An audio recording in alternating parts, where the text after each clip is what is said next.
जय माता दी। ओम नमः चंडिकाय। गुप्त नवरात्रि के तीसरे दिन हम सुन रहे हैं दुर्गा सप्तशती पाठ से चतुर्थ अध्याय की कथा। आज की कथा में हम सुनेंगे इंद्र आदि देवताओं के द्वारा देवी की स्तुति। सर्वप्रथम देवी का ध्यान करते हुए सिद्धि की इच्छा रखने वाले पुरुष जिनकी सेवा करते हैं तथा देवता जिन्हें सब ओर से घिरे रहते हैं, उन जया नाम वाली दुर्गा देवी का ध्यान करें। उनके श्री अंगों की आभा काले मेघ के समान श्याम है। वे अपने कटाक्षों से शत्रु समूह को भय प्रदान करती हैं। उनके मस्तक पर आबद्ध चंद्रमा की रेखा शोभा पाती है। वे अपने हाथों में शंख, चक्र, कृपाण और त्रिशूल धारण करती हैं। उनके 3 नेत्र हैं। वे सिंह के कंधे पर चढ़ी हुई हैं और अपने तेज से तीनों लोकों को परिपूर्ण कर रही हैं। इस कथा को सुनाते हुए मेधा ऋषि राजा सूरत और समाधि वैश्य से कहते हैं कि अत्यंत पराक्रमी दुरात्मा महिषासुर तथा उनकी दैत्य सेना के देवी के हाथ से मारे जाने पर इंद्र आदि देवता देवी को प्रणाम करने के लिए गर्दन तथा कंधे झुकाकर उन भगवती दुर्गा का उत्तम वचनों के द्वारा स्तवन करने लगे। उस समय उनके सुंदर अंगों में अत्यंत हर्ष के कारण रोमांच हो आया था। देवता स्तवन करते हुए बोले, संपूर्ण देवताओं का शक्ति का समुदाय ही जिनका स्वरूप है तथा जिन देवी ने अपनी शक्ति से संपूर्ण जगत को व्याप्त कर रखा है, समस्त देवताओं और महर्षियों की पूजनिया उन जगदम्बा को हम भक्तिपूर्वक नमस्कार करते हैं। वे हम लोगों का कल्याण करें। जिनके अनुपम प्रभाव और बल का वर्णन करने में भगवान शेषनाग, ब्रह्मा जी और महादेव जी भी समर्थ नहीं हैं। वे भगवती चंडिका संपूर्ण जगत का पालन एवं अशुभ भय का नाश करने का विचार करें।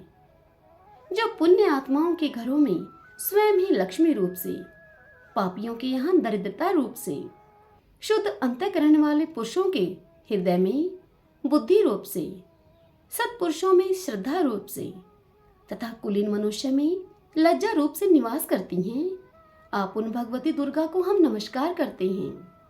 हे देवी, आप संपूर्ण विश्व का पालन कीजिए। हे देवी, आपके इस अचिंत्य रूप का, असुरों का नाश करने वाले भारी पराक्रम का तथा समस्त देवताओं और दैत्यों के समक्ष युद्ध में प्रकट किए हुए आपके अद्भुत चरित्रों का हम किस प्रकार वर्णन करें। आप संपूर्ण जगत की उत्पत्ति में कारण हैं। आप में सतोगुण, रजोगुण और तमोगुण, ये तीनों गुण मौजूद हैं, तो भी दोषों के साथ आपका संसर्ग नहीं जान पड़ता। भगवान विष्णु और महादेव जी आदि देवता भी आपका पार नहीं पाते। आप ही सबका आश्रय हैं।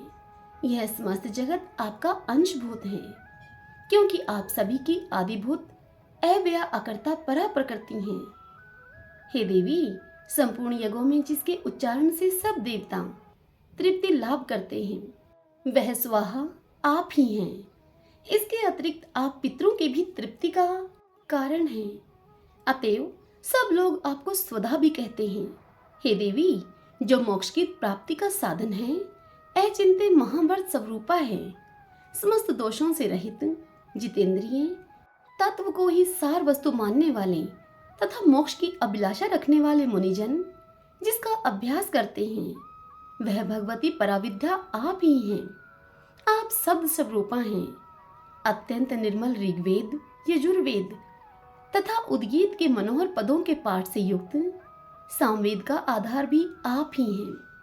आप देवी, त्रयी यानी के तीनों वेद और भगवती यानी के 6 ऐश्वर्यों से युक्त इस विश्व की उत्पत्ति एवं पालन के लिए आप ही वार्ता यानी के खेती एवं आजीविका के रूप में प्रकट हुए हैं।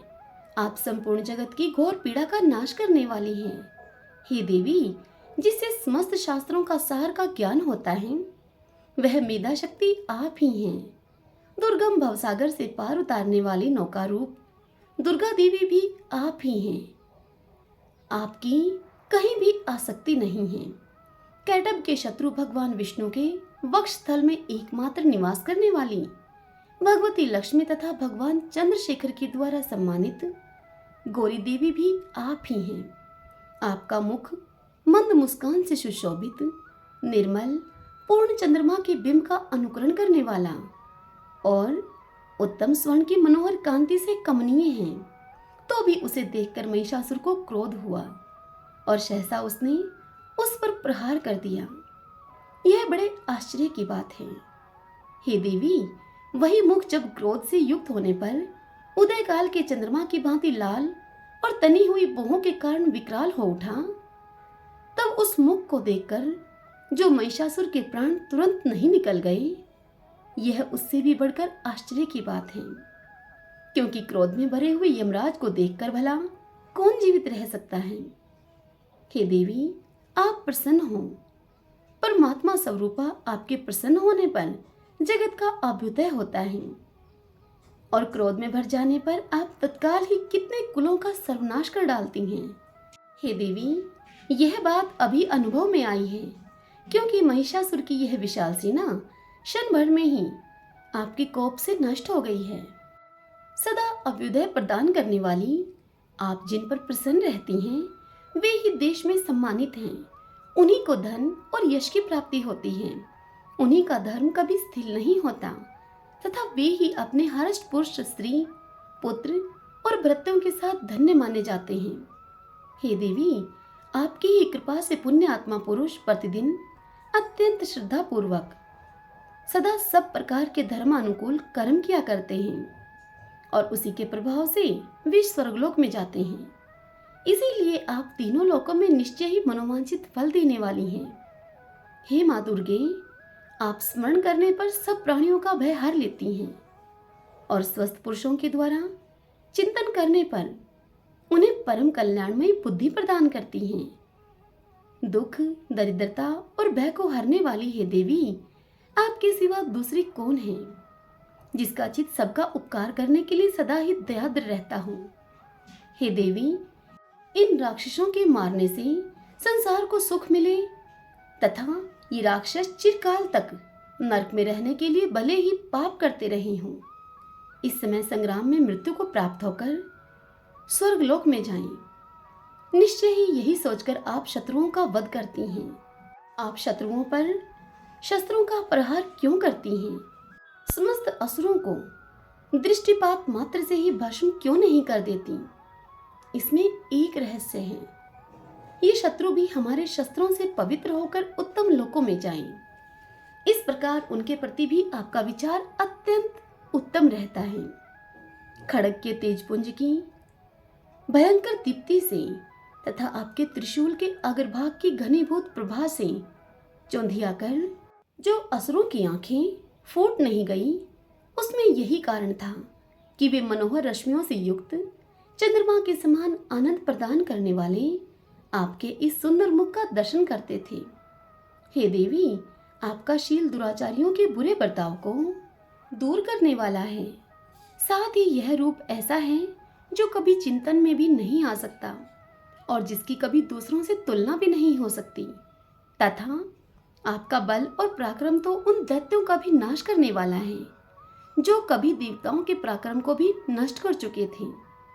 इस प्रकार आपने शत्रुओं पर भी अपनी दया ही प्रकट की है।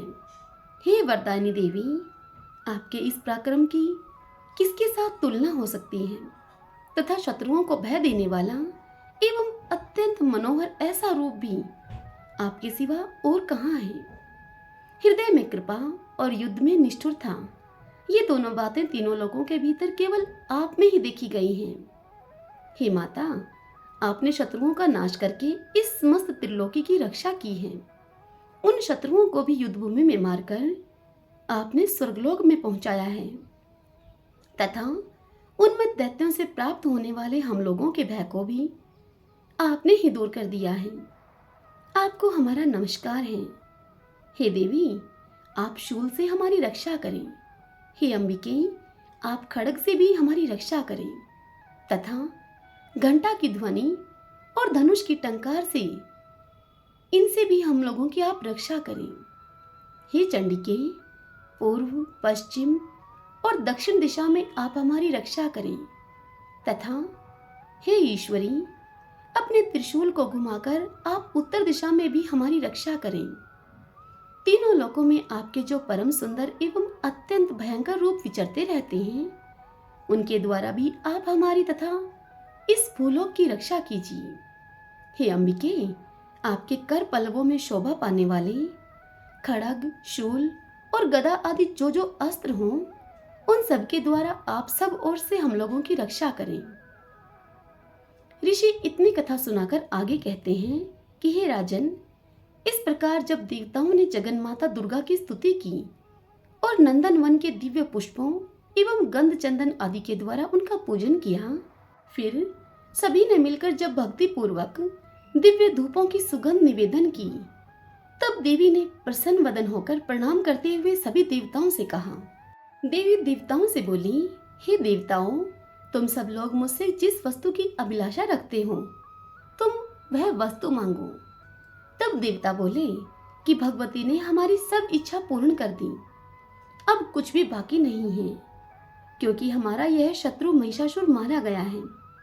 हे महेश्वरी, इतने पर भी यदि आप हमें और वर देना चाहती हैं, तो हम जब जब आपका स्मरण करें, तब तब आप हमें दर्शन देकर हम लोगों के महान संकट को दूर कर दिया करें, तथा प्रसन्न मुखी हे अंबिके, जो मनुष्य इन स्तोत्रों के द्वारा आपकी स्तुति करें, उसे वित्त, समृद्धि और वैभव देने के साथ ही उसकी धन और स्त्री आदि संपत्ति को भी बढ़ाने के लिए आप सदा हम पर प्रसन्न रहें। ऋषि कहते हैं कि हे राजन, देवताओं ने जब अपने तथा जगत के कल्याण के लिए भद्रकाली देवी को इस प्रकार से प्रसन्न किया, तब वे देवी तथास्तु कहकर वहीं पर अंतर्ध्यान हो गई।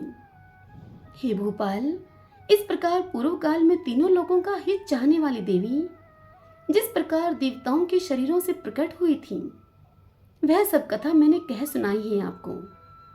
अब पुनः देवताओं का उपकार करने वाले वे देवी दुष्ट दैत्यों तथा शुंभ निशुंभ का वध करने एवं सब लोगों की रक्षा करने के लिए गौरी देवी के शरीर से जिस प्रकार प्रकट हुई थी, वह सब प्रसंग मेरे मुंह से सुनो तुम।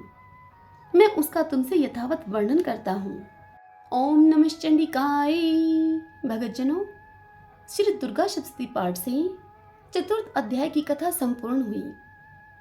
इससे आगे कल की कथा में हम सुनेंगे देवताओं के द्वारा देवी की स्तुति, चंडमुंड के मुख से अंबिका के रूप की प्रशंसा सुनकर शुंभ का उनके पास दूत भेजना तथा दूत का फिर निराश लौटना।